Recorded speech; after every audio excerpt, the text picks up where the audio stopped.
কোরআন মাজিদের সূরা নেসাতে লেখা আছে তোমাদের স্ত্রী যদি বিংটে যায় মানে কি? আপনি বলছেন গলিখানকে ঝেড় দে রে, ধানের গাড়ি আসবে, ও তখন ছেলে কোলে করে নিয়ে আপনার ব্লাউজের তলে ভরে আমাকে দুধ খাওয়াইতে লাগলো। তো কতক্ষণ দুধ খাওয়াবি রে? পেট ভরেনি তো আমি কি করব? ছেলে যে দুধ খেয়েছে তো আমি ছেড়ে দেব? ঝেড়ে দিবে না। এটা হলো বাংঠামি। আপনি বলছেন গরুর নান্দে একটু পানি দিয়ে দে রে, ও পানি না দিয়া রান্না চাপিয়ে দিল, এটা হলো বাংটামি। তো যদি স্ত্রী বাঁকা পথে চলে তো আল্লাহ রাব্বুল আলামিন কোরআন মাজিদে বলেছেন তিনটা কথাটি মগজে তুলে নেন। যদি টেঁড়াকে সোজা করার জন্য মারা জায়েজ না হয় তাহলে আমি আমার কথাটাকে ফিরিয়ে নেব। আল্লাহ তাআলা কি বলছেন? শুনো রে পুরুষ জাতি করিয়া ধ্যান, তোমাদের স্ত্রী যদি হয় না ফরমান, বুঝাইয়া দেখো তারে নানান প্রকারে, না বুঝিলে বিছানাতে দেহ জুদা করে। এ দুই উপায়ে যদি ঠিক নাহি হয়, আদবের মার তারে কিছু মারা চাই। বাড়িওয়ালিকে বুঝাইতে হবে, তুই যেরকম টেঁড়ামো করছিস, আমি যদি টেঁড়ামো করি তো কয়দিন চলবে? গাড়ি তো চিত হয়ে পড়ে যাবে সংসারের। তো এরকম করিস না, ভালো হয়ে চল। 3 দিন বুঝাইলেন, যদি বুঝিবার জায়ত হয় তাহলে বুঝে নিবে, সংসারটা ঠিকঠাক চলবে। যদি 4 দিন কেটে গেল, বুঝানো মানে না, নাককে চেড়ে রেখেছে একবারে কপালে ঠেকিয়ে, কথা শুনতেই চাইছে না, তাহলে নবীজি আল্লাহ তাআলা বলছেন এইবার 4 দিন 5 দিন বুঝিয়ে দেওয়ার পরে এই মাঘ মাসের শীতের দিনে তোমার ঘরে যখন ঘুমাতে আসবে, আল্লাহ তাআলা স্বয়ং বলছেন তোমার ছাপের খাটে, গদিওয়ালা বিছানায়, মোটা মোটা কম্বলের তলায় হরগিজ শুতে দেবে না। হুড়কা মেরে দাও, আঙুল তুলে বলে দাও বাহিরে খবরদার যাবি না। এই যে সোঁপ আছে, সোঁপ পেড়ে দে, আর এখানে ক্যাঁথা আছে, ক্যাঁথাটাকে গায়ে দিয়ে রাত কাটা, উপরে আমার কাছে শুতে পাবি না, আমি তোকে শুতে জায়গা দিব না। এবার মাঘ মাসের শীতের দিনে একটা যদি আপনি বলেন যে গাদলা গায়ে দিয়ে জাড় মিটে যাবে, আপনি আমার বাড়ি একদিন মেহমান হয়েন তো আপনাকে ওই রকম দিব, কেমন মজাটা লাগে। জাড়কে থামতে না পারলে 5.5 ফিটের মেয়ালক জড়ো হতে হতে শেষের বেলায় হাঁটু জড়ো করতে করতে আবার আরেক ফোল্ড করে 3 ফোল্ড করে দেওয়ার পরে কুকুরের ছাগলের মতো একবারে নাড়িকার ঘুড়িকার মাথাকার হাঁটুকে একঠে করে দিয়েছে, তবুও গাল্লাতে জার বিটে না, খালি একলাই আওয়াজ করছে আর মদ থেকে শুনেছে। এরকম করে ঠান্ডা থেকে আর আমার রাত কাটে নাকি, এখানটা আমাকে কোনো কিছু ভালো দেয়নি, আর বিছানাতে আমাকে সুখ দিবে না।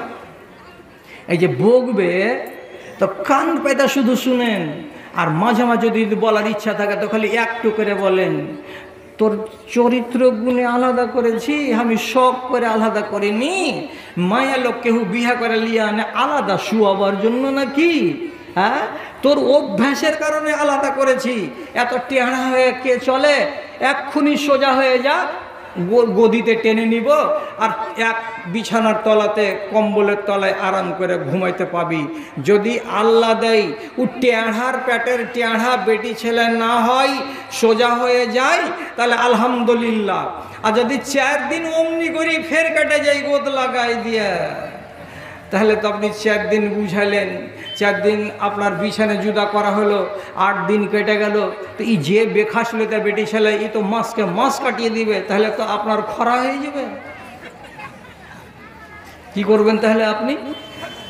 এইবার আল্লাহ তাআলা বলছেন 4 দিন যখন বিছানাতে জুদা করে দেওয়ার পরে ওকে ঠিক করা গেল না, তখন রব্বুল আলামিন বলছেন ওকে সংশোধন করার জন্য তোমাকে হাত ছেড়ে দিতে হবে। হাতটা কেমন করে ছাড়বে? শুনরে ভালো করে কথাটাকে বুঝরে, মারবে কম সম কুদবে বেশি। বুঝা গেল কি? মারবে কম কুদা ফাঁদা বেশি করো। কোমরে গামছাখানটাকে কইসা বাঁধতে যাও তো 3 বার করে খালি বাঁধো আর খুলো। এটা বিড়াল লাগাইছে আর ফের খুলছে, শালাকে বাঁধছে, মনে মনে কইছে এই তোকে গুঁড়া করে দিব, তোকে জিন্দা করে ছুঁছে না, আর এমনি করে একবার পাগড়ি মাথায় দাও আর এই করো, আর লাঠি হাতে করে আনো, কিন্তু ওই রকম খুন করে মারতে হবে না। কি করতে হবে? একটা কাঁচা কঞ্চি দেখে মাংস যেখানে যেখানে বেশি আছে ওই রকম জায়গা দেখে দেখে আঁচ করে করে মারতে হবে। হাড়ের উপরে মারলে তো হাড় থেকে রক্ত বেরিয়ে যাবে। আর খবরদার চেহারাতে বাড়ি মারবে না। আল্লাহ পাকের নবী বলেছেন, চেহারায় যদি মেরে দাও আর কোনো জায়গাতে যদি ঘা হয়ে যায় 20 দিন 1 মাস পরে ঘাটা ভালো হয়ে যাবে, কিন্তু দাগটা জীবনে ভালো হবে না। লাট্টু লুঙ্গি ছিঁড়ে যেতে গেলেও লাট্টু কোনোদিন হারাই না। তেমনি নিজের বিবিকে রাগের কালে মেরে দেবেন, আর গালে যদি দাগ লেগে যায় তো যতদিন লাট্টু মার্কা বিবিকে দেখবেন ততদিন বগল চুলকাবেন, কিসের জন্য তোকে মেরেছিলাম। 5 হাতে 3-4টা বাড়ি দেন, স্ত্রী সোজা হয়ে যাবে। আমি বলতে চাইছি কি, মানুষকে সোজা করার জন্য আল্লাহ রাব্বুল আলামিন মারের কথা কোরআন মাজিদের সূরা নেসার ভেতরে উল্লেখ করেছেন। আমার এই গ্রামের লোক কোনো কাজে যদি বেয়াড়া হয়ে যায় তো তাহলে তাকে মার দিয়ে যদি আমি সোজা করতে চাই তো মানাটা কোথায়? জি, হযরত হুযায়ফা রাদিয়াল্লাহু তাআলা আনহু বলছেন, আমি বেড়াতে গেলাম মাদিয়ান শহরে, ইরাকের দক্ষিণে আর ইরাকের উত্তরে একটা বড় শহর আছে, সেই শহরটার নাম হলো মাদিয়ান। সেই শহরের উনি ছিলেন গভর্নর। এবার একটা গ্রামের দিকে বেড়াতে গেছেন, তো তখন প্রখর রৌদ্রের টাইম, গরমের দিন, উনাকে লেগে গেছে পিপাসা। তখন কি করলেন, হাদিসটা শুনুন।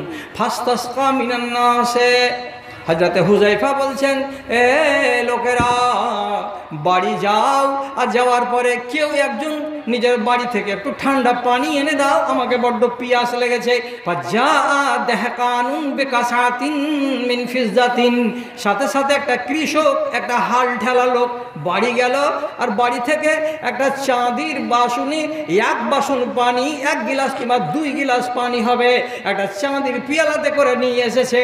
আর নিয়ে আসার পরে হযরতে হুযায়ফা রাদিয়াল্লাহু তাআলা আনহুর হাতে ধরিয়ে দিয়েছে, আর দিয়া বলছে, আহে আমাদের আমির, আপনার সম্মানের জন্য বাড়ি থেকে এই বাসনটা বের করলাম আলমারি থেকে, আর আপনার সম্মান করার জন্য পানি ঠান্ডা নিয়ে নিয়ে এলাম, আপনি পান করে নেন। হযরতে হুযায়ফা বাসনটার দিকে দেখছেন আর পানির দিকে দেখছেন। বাসন যেমনি দেখেছেন, দেখা মাত্রই চিনে নিয়েছেন এটা বাসন কিসের, তো চাঁদির। এইটা বাসন হলো চাঁদির তৈরি করা বাসন। বাসনটার পানি খানিকে নিলেন, আর নেওয়ার পরে পানি পান করলেন না।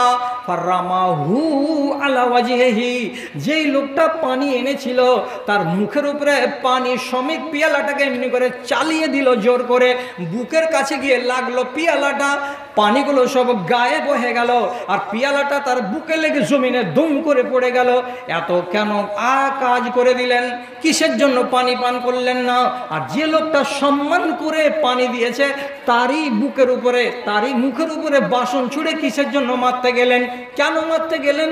তিনি তালিম দেওয়ার জন্য মারতে গেলেন। দিয়ে বলছেন, এরে আল্লাহর বান্দা, এত দিন ধরে মুসলমান হয়েছিস, আর এত দিন আগে থেকে কোরআনকে মাননেওয়ালা হয়েছিস, তুই কি জানিস না উম্মতে মুহাম্মাদি দুনিয়াতে সোনার এবং চাঁদির থালাতে, পিয়ালাতে, বাসনে খানা খেতে পাবে না। আমিও তো একটা মুসলমান, আমিও চাঁদির বাসনে পানি পান করতে পারবো না।